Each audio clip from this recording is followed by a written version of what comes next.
All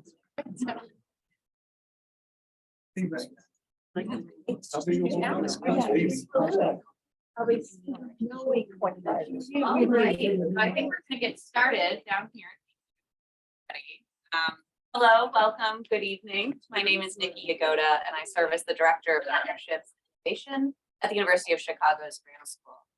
Mostly working with friendships across the city and across campus to offer new opportunities to students in our group. You may have noticed, however, that I am not Seth Green. And he's actually not going to be able to join us tonight due to illness, but he did ask me to share his immense disappointment at not being able to be here himself and moderating this conversation for you. So thank you to everybody who is here. It's delightful to see so many of you at our holiday Graham gathering. As true Chicago scholastic individuals, we've decided to celebrate with a panel.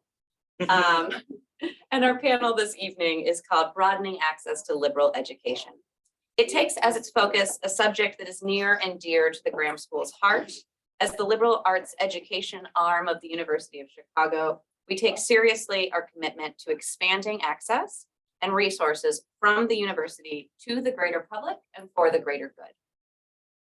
As we planned for this academic year, we dedicated ourselves to harnessing the power of your philanthropy to open the doors of the Graham School even wider to an ever broader community of learners. And we are thrilled to share that these efforts have been very successful. Currently, this year, we have more than 90 learners in the Graham School taking courses with scholarship or financial support. That number is up from 26 just last year and remarks a big change for us. We were able to make this dramatic progress thanks to you and all of your generosity to the school, and we thank you for that dearly. We combined that generosity with the partnership and innovation of our team and our communities to accomplish a number of things this past year. Specifically, to highlight a few, we partnered with Illinois Humanities to provide full scholarships to the basic program for graduates of their Odyssey project. We collaborated with the Office of Civic Engagement to invite residents of Chicago's South Side to choose their learning adventure at Graham across a range of our course offerings. We worked with the units across the university to extend special opportunities for K through 12 teachers to across the country to participate in Graham's distinctive learning environment. Finally, we began offering direct need-based scholarships to select Graham courses. It's the first time we've ever done that, and it allows learners to express their financial need to us directly. These represent major steps forward in our mission of extending the extraordinary assets of this university to all learners. The university's motto is "Let knowledge spread from more to more." And it has been personally thrilling to watch that sentiment take shape through our new partnerships and our new programming. Joining me tonight are three talented and distinguished change makers that have had a direct role in these initiatives at Graham. Our conversation will touch on progress that we've made, but mostly it will center on how we can extend and expand our efforts in the future. By way of the first question, I will be asking our panelists to introduce themselves, starting with Erika. So Erika, can you briefly talk about the work that you have done to open doors to more learners in your time with the university?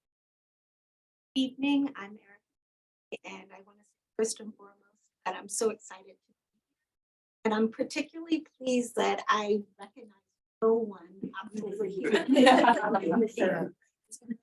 Because it means that I have an opportunity afterwards to learn more about why you are committed to the Graham School and this work, and then of course to share a little bit more about you. But I will be very brief because we want this to be. I am in the Office of Civic Engagement, Director of Civic Leadership Initiatives, with a focus on both local and global. As you know, we have a global presence, the university does, and I think that there's so many parallels between what we do and think and how we engage and how we participate in discourse on a very local level and how that happens all over the world. And so my focus and kind of beginnings of my work at the university started with what's called the Odyssey Project. It's a year-long course in the humanities for adults who are at or below the poverty line of 150%. And as you can imagine, we have so many people who are interested in engaging in these kind of big ideas great ideas of the university, but don't necessarily have access to this kind of curriculum. And so 20 plus years ago, the dean who hired me eventually, Danielle Allen, classicist, worked very closely with Illinois Humanities to think about how adults could participate in almost like the first year at the university. So history, philosophy, critical thinking, writing, and what were the obstacles that would need to be avoided so that people could engage in this discourse. So this program, which happens throughout the city and downstate, we provide free tuition, transportation, textbooks, childcare, and a social worker, because we know that there's so many obstacles to learning. So much of the work that I do is centered around that, like the obstacles and then how do we just increase access to learning and, more importantly, engaging with others who may have experiences, and how do we welcome people repeatedly so that we get to a point where they feel like the university is part of their homes and experiences. That's just a little bit of And I'm Cynthia Rutz. I teach in the basic program of liberal education for adults at the Graham School. And that is, in shorthand, a great books program for adults. I've been teaching in it ever since I was a graduate student at the university, so 1991, long time. And anybody who sticks around long enough ends up being chair. So I was chair of the basic program for about 5 years. For those of you who know the program, it's been around for 75 long-standing program. And it sprang out of partly out of the work of Robert Hutchins and Mortimer Adler. I worked for Mortimer at some point, so if any of you want to chat about him later, happy to talk.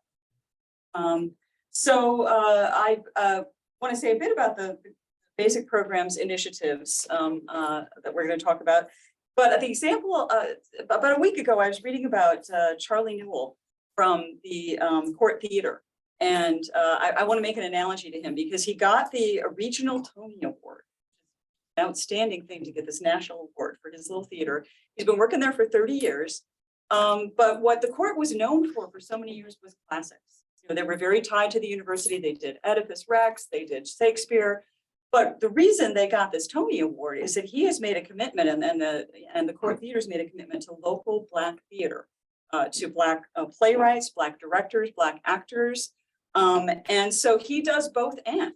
Like, they haven't stopped doing the classics. They're doing Antigone next year. But some of you might be familiar with the Island, Athol's Fugard, which references Antigone. So it's a both and for the Court Theater. And that's the way it is for the basic program too, is we're continuing to do the classics, but we're adding a lot of elements, and the additions is what I want to talk about. So one of the things we're trying to do is diversify our student body. And because of the Odyssey program, we've been able to do that. I'm going to say a bit more about that. So we currently have 12 Odyssey students in our classes, 1st through 4th year. And we have 12 Odyssey students who are graduates of the 4-year program. So they did the whole 4 years. And of those, a few of them are continuing to take alumni classes. Some of them are taking a pause after that. So we are getting students into, these scholarship students into the program. They're sticking it out through the program, and then they're continuing as alumni. Great. Another initiative we did in partnership with the Office of Civic Engagement was a summer program for 6 Hyde Park neighborhood people who did a 6-week liberal arts course and a 4-week professional writing course. And some of them went on to take more classes at Graham. So secondly, we are diversifying our curriculum. And the way we're doing that is we had a 4-year program, basic program. Now we're adding 2-year alumni sequences. And those are encompassing a lot of authors and a lot of texts that we did not include in the 4-year program. So we have a Middle Ages 2-year sequence where we're including a lot of Muslim authors and some female authors from the Middle Ages. The American tradition, which takes in authors, Native Americans, South American, a whole bunch of women from that era and people of color. The modern tradition, which goes beyond America to take in authors like the philosopher Frantz Fanon, who wrote Black Skin, White Masks, Simone de Beauvoir. So we're going beyond our borders. And then finally, right now, we're working on an Asian classic sequence. So we hope to unroll that in a bit, and then we'll expand beyond Western cultures too. So we're kind of doing, as I say, kind of a both and. We're doing our 4-year classics curriculum, but we're adding all these 2-year sequences that really grow our base of authors. Excuse me. I'm Fred Beuttler. I'm formerly Associate Dean here. Now I'm a grammar school instructor. And I first started here, actually heard about the basic program back in the early 90s. And I actually got an offer to be an instructor, but I didn't think I was qualified. So I stopped and they gave the job to Adam. So that was probably a good thing. But then when I came back as Associate Dean, my first presentation was right in this room. I actually, way in the back row, the dean was there. I actually made him laugh. He was a really hard guy, but I remember him. One of the things that we did when I came in is I was trying to figure out how to expand access to the programs that we had. And I heard about the Odyssey project, and I figured that was just ideal, that we could partner with them and use those students and really just basically as a way to funnel the students in to get into the basic program. And so we partnered very early on. We started, this has been the summer of 2015, we started just with a couple week-long events, just focusing very closely, intensely with folk in the community using Odyssey project students in that network. And I remember one anecdote that was fun because one of the things that we had focused on for a week, it was actually a morning and afternoon, but in the mornings, they read Aristotle's Nicomachean Ethics. And a couple of weeks later, when they finished that program, one of the participants came back. It was a kind of heavy set African-American guy who was running programs with the junior high in the summer. And he came back all excited. It's like, the Nicomachean Ethics work. They work on the playground. It was fun to see that immediately used in a very practical way in a community that I really hadn't before. And one of the things I was really excited about is we started the scholarship program, some private money that was there over that first summer. And one of those Odyssey Project students was in the cohort that I was in the basic program. So for 4 years, from 2015 to 2019, she was in that, which was an exciting experience to have. Another thing that we decided to do as part of our mission is a number of years ago, about 7 or 8 years ago, Illinois, the state of Illinois actually passed in a bipartisan way a piece of legislation, which is kind of amazing in some ways, but it was bipartisan, requiring a high school civics requirement for graduation. And I figured one of the things that the University of Chicago could do was to train the teachers. And so through private money, we put on a series of workshops, some of it in association with the Newberry Library, as well as another granting agency, with some private donations as well, to train teachers in order to implement the civics curriculum. And we've been doing that the last 7 years. We have over 100 teachers involved in Chicago public schools and suburban areas and parochial and other schools, but to come back and to use the material we've developed here, as well as using your Chicago faculty in order to help train the teachers in understanding of civics, our summer civics program. Excuse me. And one of the things, we're talking about access, we have to sort of think about that. We were struggling a number of years ago, trying to figure out how to broaden our range outside the city of Chicago, and then COVID hit. And so all of a sudden, we've got this marvelous thing called Zoom to enable people nationwide and even worldwide to access the materials that we have here. I've got to do a quick shout out to Alvaro. Alvaro is one because he started my classes, took 4 or 5 classes with me, right? From Chile. And then finally, he came up to Chicago in order to sort of experience the Master of Liberal Arts here. But to have the impact nationwide, even worldwide, it had students in Germany, students in Kenya I had last quarter. And that's an access that has really helped enable the expansion, the extension of what the Graham School does. And I couldn't be remiss if I didn't sort of mention some of the roots of this. I'm a historian by training. I did my doctorate here at the University of Chicago. But one of the things that was so excited and draw me to the school is that the University of Chicago is, if we look at what was called university extension, that was the term for it. The first university extension program in the world was at Cambridge University in 1873. The next one was about a decade later at Oxford. And I know some of folks have been to Oxford in that. The next one was at the University of Chicago. What William Rennie Harper did is to hire one of the key extension lecturers from Cambridge and brought him to the University of Chicago. And he was one who really explained what the vision of lifelong liberal arts learning was to be. And so really, I like to quote, to paraphrase, the Graham School was, quote, present at the creation of the university. It started on October 1st, 1892. That was a Saturday. And they had registration in the morning. Saturday afternoon, they had classes, a couple classes. Then Sunday morning, William Rennie Harper gave an address. And then Sunday night was the first Graham School course. So really the second course in the whole of the University of Chicago. And one of the things that Harper described is the university, this is Harper, the university touches life, every phase of life at every point. And of course, it goes to those who cannot come to it, namely adult students. The university is of the people and for the people. And that's one of the things that I think that Harper and William Rennie Harper, but also Reverend Maynard Hutchins and us together are committed to expanding the access of the University of Chicago's educational offerings worldwide. That's mine. I want to dig into your point about having such diverse students in the classroom. Case example, fabulous. So to our two active instructors, which are represented here today by Fred and Cynthia, we have open enrollment and basic program instructors. So to both of you, perhaps for way you'd like to go first, but what difference and impact does having a diverse group of learners present in the room actually make?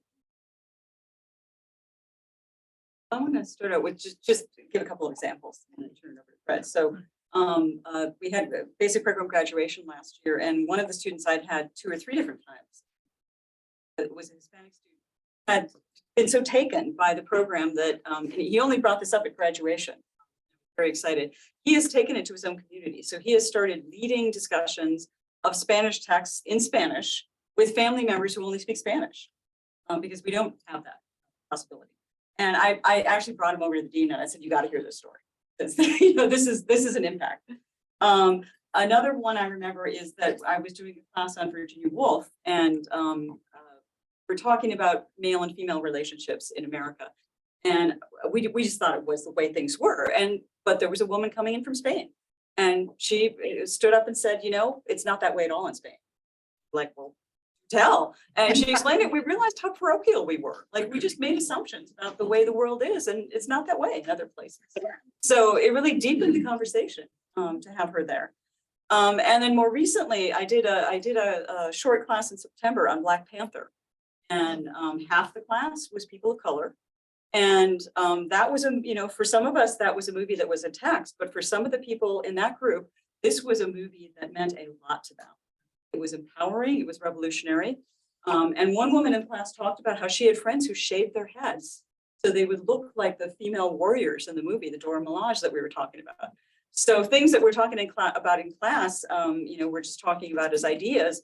Turns out that for members of that community, it was more than an idea. It was very impactful.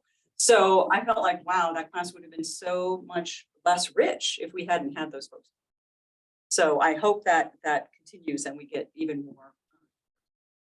It's great for the conversation, and it makes us realize our own limitations, that like, wow, we were making lots of assumptions, but the more diverse we can be, the less we will make those assumptions. Yeah, I'll give you 2 stories. One of the things, I was in class and it was a mix of students. And one of the things that's exciting about Graham is you've got a wide age range in the student body. There are a couple teachers in the class, and then actually a couple people in this room now. And I was teaching on the 1960s, and talking about Martin Luther King and the March on Washington and everything else. And I was talking about that, and then one of the students, we were on Zoom, and we were meeting on Zoom. One of the students says, "Oh yeah, I remember that day. I got up real early in the morning at 4 o'clock in the morning. I was up in New York, and I decided to take the bus all the way down to be there at the March on Washington on the Mall in 1963 in August." She described the whole event, and we had a couple teachers in that class, and a couple of the students says, "Well, tell us about more. Tell us about what the atmosphere was. What was it like? What was the tone of the crowd and everything else?" And so that's as you bring in personal experience to that, and you enable to have access across generations, where there's very few places you can do that. To go from somebody was in their 30s, was one of the teachers there, to somebody who was in their 80s and have memories of this and be able to pass that kind of memory on. Another class I was in, I had a class with a 20th century world history class over the course of a semester. And we're talking about some of the decolonization efforts that was taking place, especially in sub-Saharan Africa. And we had a student who was there from Kenya. And it was fascinating to sort of see, because we were talking about some of the if I remember right, some of the events in the Mau Mau uprising in the 1950s. And he said, "Oh, okay, let me go to the museum of it and I'll report back."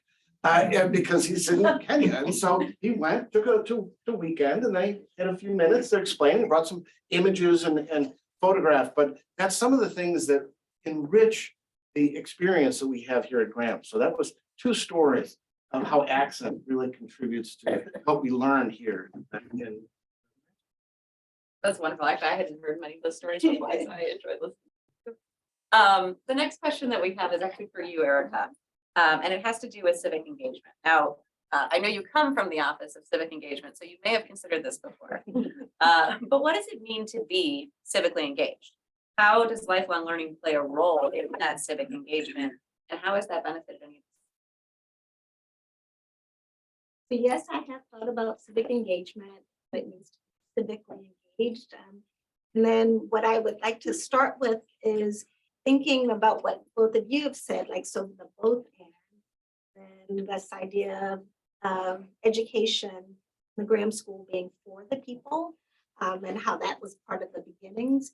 When I describe what we do in the Office of Civic Engagement, and especially our relationship with Graham, I often describe something that might seem controversial and maybe not, maybe just as like obvious as possible. That is the idea that curiosity is an issue of equity. That to be curious might mean to question what it means to be equitable and access to education. So you are here because you're curious, because you're interested, you are enrolled in classes, you support the Graham School, because you're curious about what people think and want to share with you and what you want to share. And so what does it mean to be curious and to have that, like, that infectious feeling of wanting to work with and wrestle with an idea, maybe struggle with it, maybe it not being so clear cut? What happens though if there's no forum for that? Curious, but there's no place to go with it.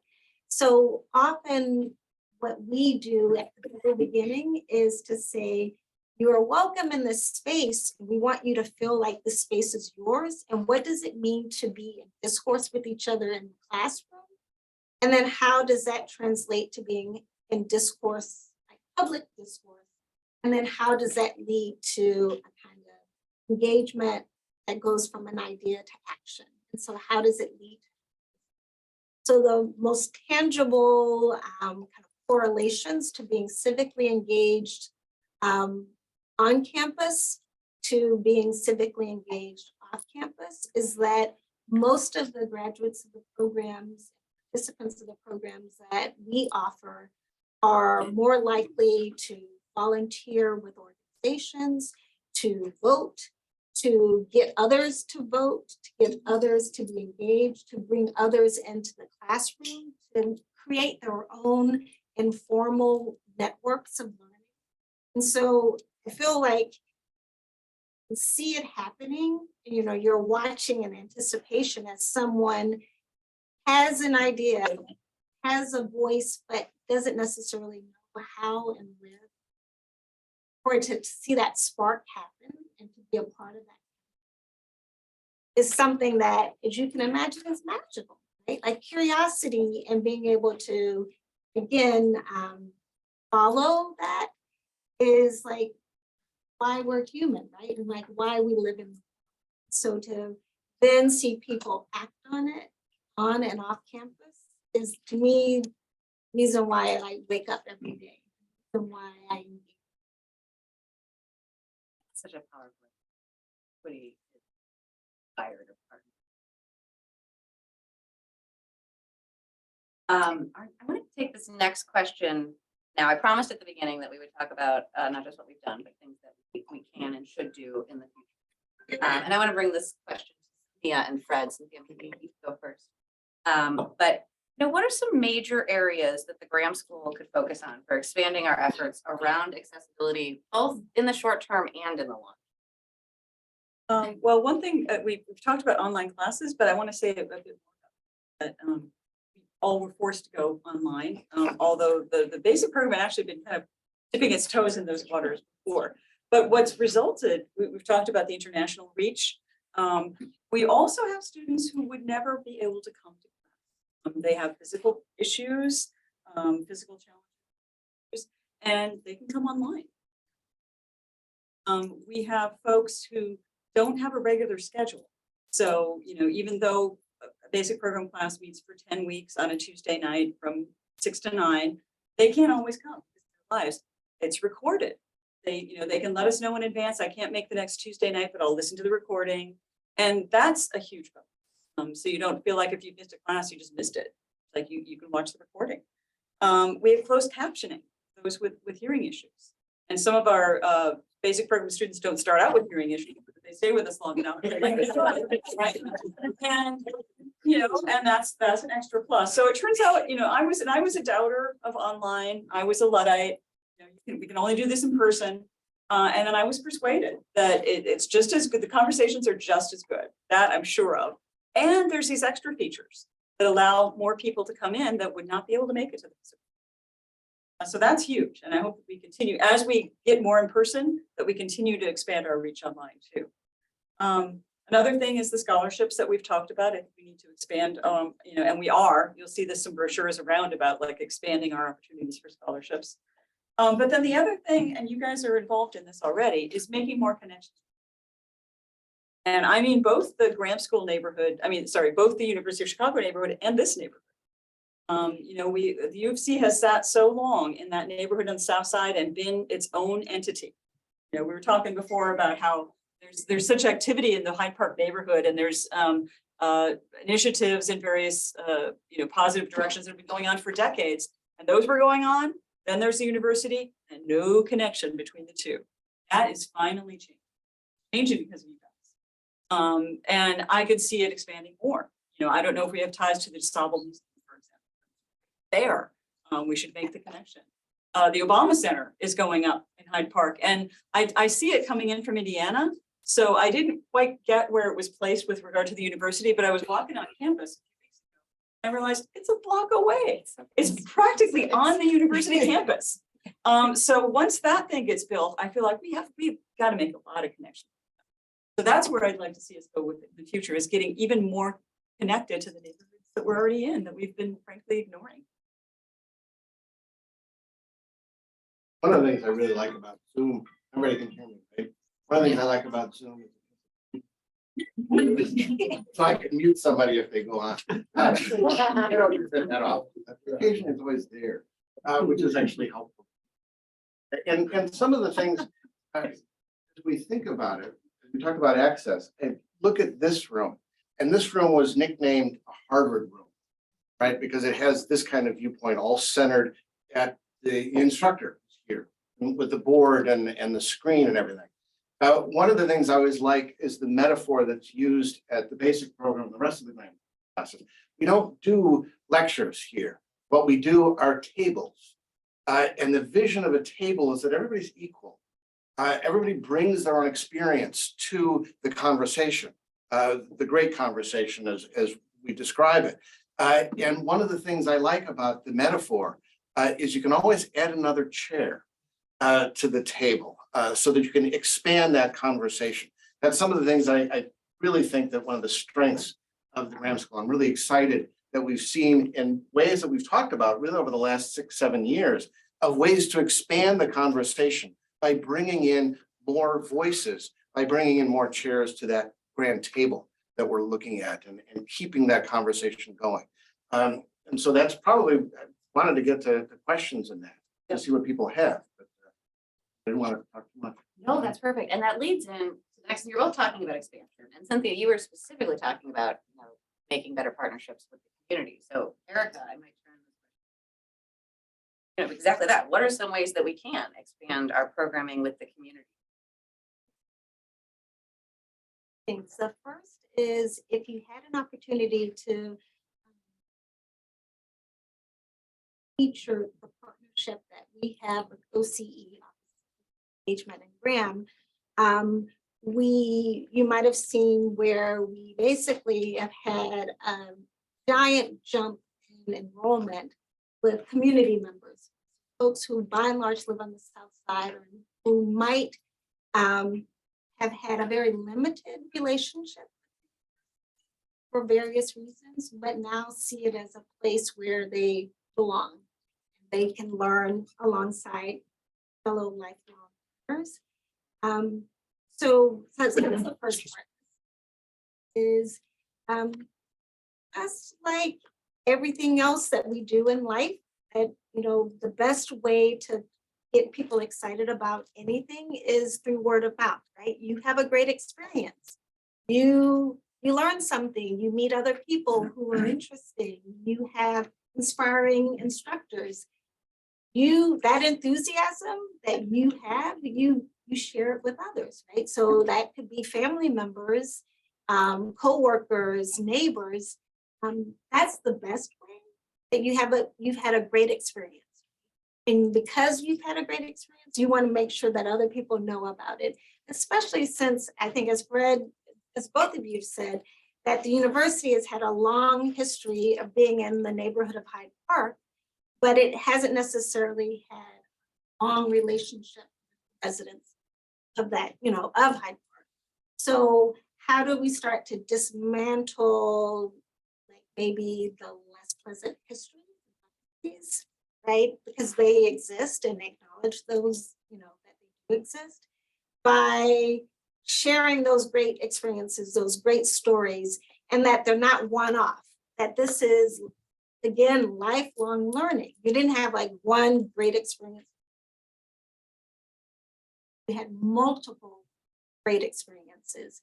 And I think the more stories, the more we're going to see folks who have like generationally, their families have lived right by the university, maybe downtown, now coming in droves, right? Because they've been bitten by that bug. And we all have. Right. So as our closing question to this panel, and in the audience, we'll have time for a couple questions.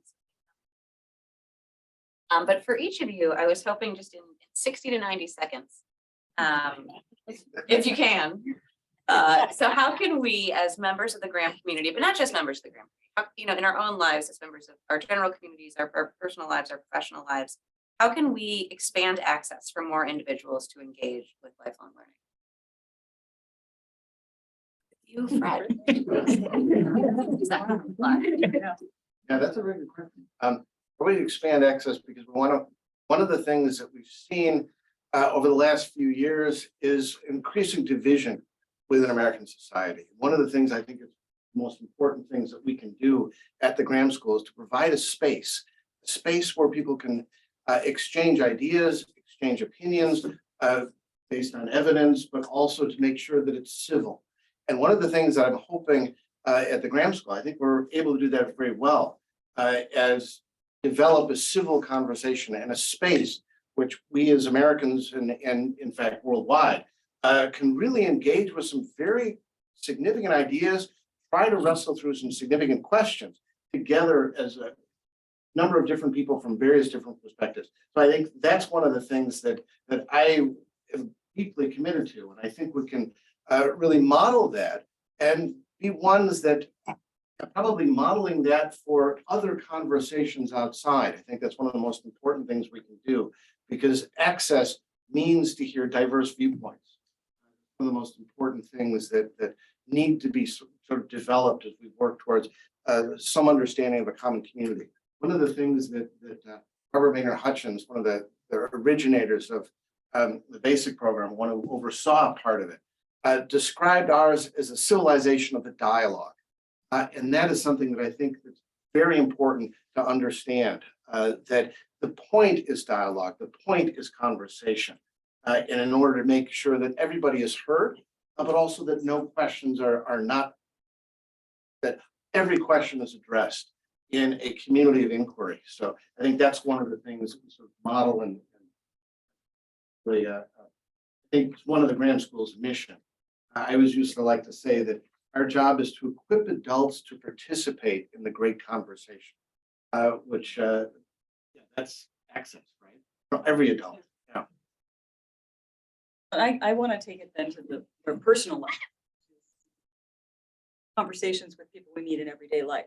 And my model for that is the late instructor Marissa Love, who knew the name of everyone. In other words, she didn't just talk to other faculty and other staff. She talked to the first. She talked to the janitors. Everybody knew her. And I always think of that when I think of, are we staying in our own little bubble, or are we noticing who's in front of us and engaging with them? So you talk about the Graham School doing it sort of on a professional level, but I'm also adding that I think we do it on a personal level. I think they would change the world. And I guess changing the world, we change the world, I think, we change the world locally, right? As we do globally. And so more conversations like this, more opportunities for us to be in a classroom with others who, for whatever reason, we may never have met in our lives.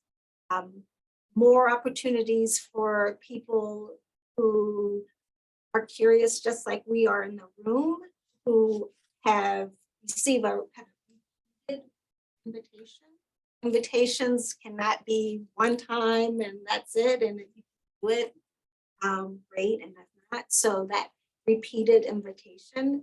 And then I guess, as Fred said, I think having that table that's like a magical table that somehow you can keep adding chairs to the table, or the table just gets longer and longer and wider. So how do we do that? And I think we do that by people who are committed in an intentional way to say, this matters to me, and because this matters to me, I want to make sure that other people can participate in this. Taste something that's delicious. Well, you should taste this. I want you to have some of this too. Thank you, everyone. Please join me in a round of applause.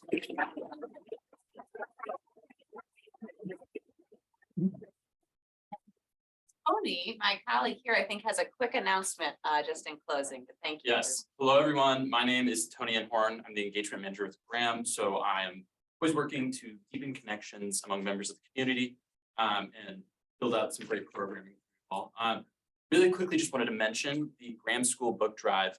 When thinking about all these topics that we've been discussing about broadening access to learning, I think one way that all of you can, and many of you have, make an impact beyond the classroom for lifelong learning is through our Graham School Book Drive, where we've partnered with Chicago's My Very Own Library, an organization that works to donate books and promote literacy to people across Chicago, the country, and the world.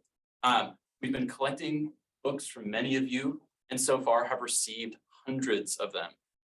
We're going to have more of an update once the drive ends in the start of the year, but expect to hear more about that. You still can participate. We have our book drive box outside, And also, you'll be able to donate through the end of the year or contact me directly if you want to arrange a pickup. So if you want to expand learning, expand accessibility to knowledge, and make a difference, consider supporting our drive and supporting Library on Library. Thank you. So now we'll have some time for a few questions. So there's some microphones we can go around if you want to raise your hand if you have any questions for our amazing panelists.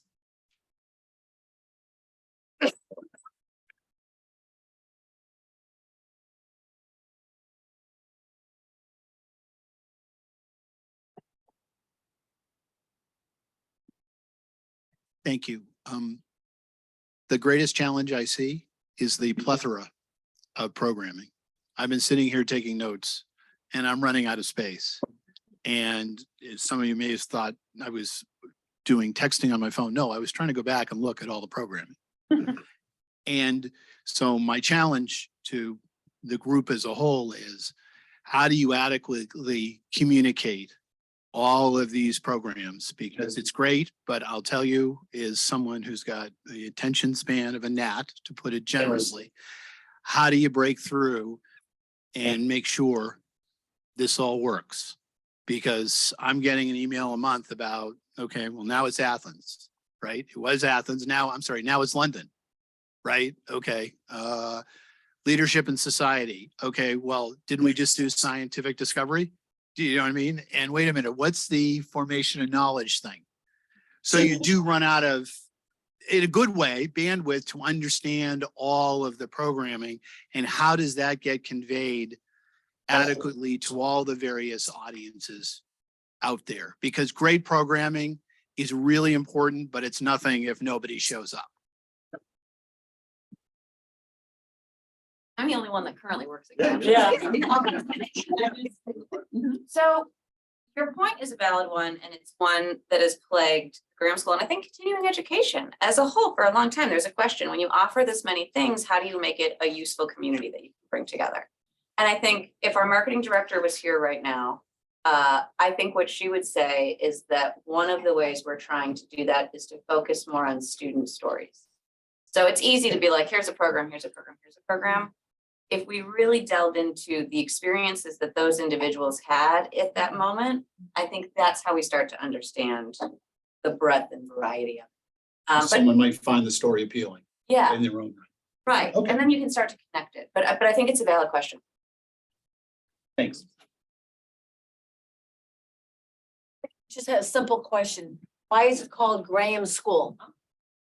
Who's Graham? I don't know. You'll see his picture down in the basement or the concourse level. The short answer is, you'll see there's a big portrait of him down in the concourse level. It's William Graham, who was a university trustee. He was also a chemist, who was here, and he was a trustee, and he wanted to donate a large amount of money to the university, and we decided to name the Graham School after him.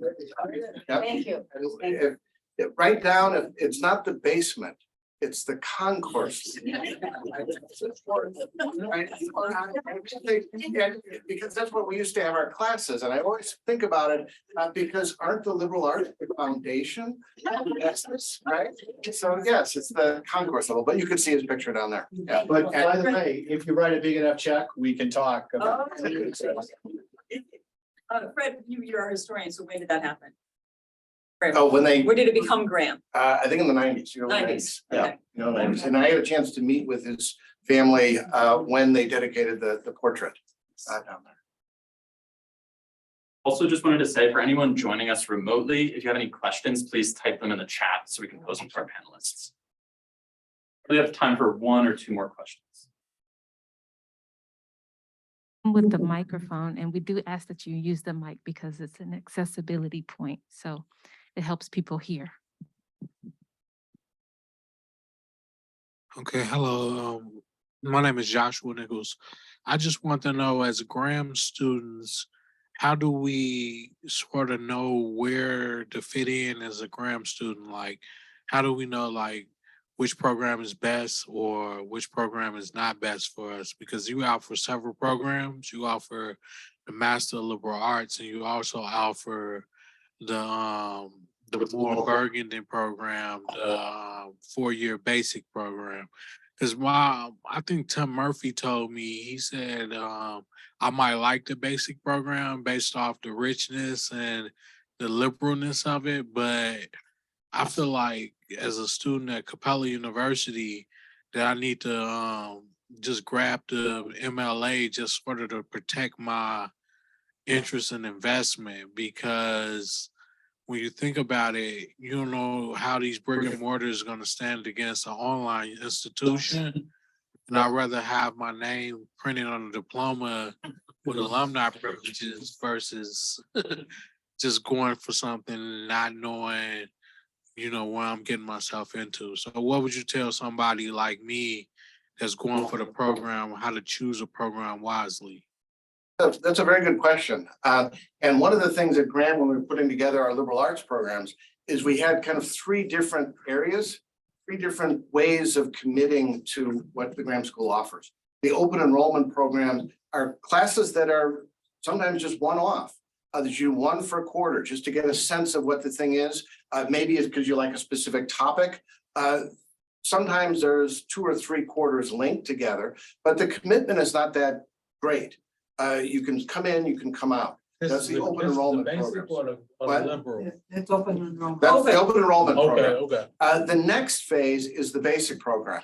The basic program, you're pretty much committing to one night a week for the next 4 years. So it's about 360 hours, but it's a certificate at the end of it, and you are an alumni of the university. So that's more of a commitment. And then the biggest commitment is the Master of Liberal Arts degree, and that is a significant master's degree. And so the difference between committing or kind of maybe dipping your toe in to the pool, or jumping in the medium part of the pool, or maybe jumping into the deep end. So there's different ways that we have. And one of the things that has been exciting to me, go ahead. If you was to do it in an order, would you say do the MLA first or do the basic first? If you was just new to Graham and you just wanted to really gain the whole experience from a holistic standpoint? That's a good question. It's not one or the other. It's kind of based on what your interest is. If you need, for example, to have a master's degree, or maybe in your business or professional development, the MLA is a very good one. That you can do in a year or up to 5 years. Okay. The basic program, that's a commitment that you do for 4 years with a group of people. It's you're forming an intellectual community. It seems like you get a lot of interaction, a dialogue with more people, and you say, is it in a building across the street or is it in this building? It's sometimes it's in this building, Okay. but it's also online too. And everything is offered online, but some of them are offered in person. The basic program is in person now too. Both. Yes. Both in person and online. Yeah. And it's a cohort as of forming an intellectual community, which is very exciting to me. I will say that just, again, which do you do first, that it's gone both ways. But I've sometimes seen people come to the basic program saying, I don't know that if I'm really ready for anything more than this. There's no grades, there's no papers in the basic program. So you're just doing it for the love of learning. But then as they do it, they say, you know what, I'm gaining confidence. I feel like I could really do this. And then they go to the next stage, which is the MLA. They say, I feel like I've got my confidence now. I could take a class from a professor with grades, with papers. So some of the basic program students feel like the MLA is the next step. Other basic program students say, I never want a grade or a paper again. I'm staying with, I want to talk about books with people, but I don't want any of that academic apparatus. So it depends on what you're looking for. Already been through that. Yeah. And one of the things that I'm most, I'm sorry. go No, ahead. no, I said that the last thing is I think afterwards you should come talk to us, because if you're ever like wondering where you should be, I mean, you can read things on our website. You can I read mean, this is for blooded diehard University of Chicago fans. I mean, we just in the bleachers right now. Just trying to figure out what to do. Yeah, the bleachers and the bleachers. Yeah. One of the fun events, I'd given a talk here, actually in a room just upstairs, a few years ago about the history of the Graham School and everything else. And afterwards, a couple of people were up kind of hanging around the bar. And one guy says, well, I've been taking classes here since 1995. And the other guy says, 95? I've been taking classes since 1987. The other guy, I got you beat. I've been taking classes in 1983.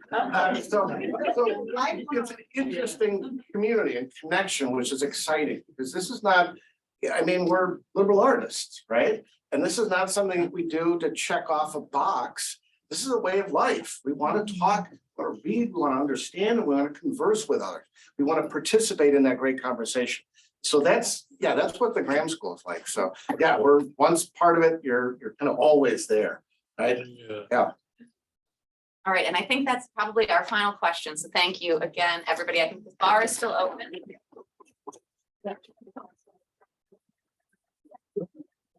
Please come back to the reception hall, enjoy some more drinks, socializing, and thank you all for coming.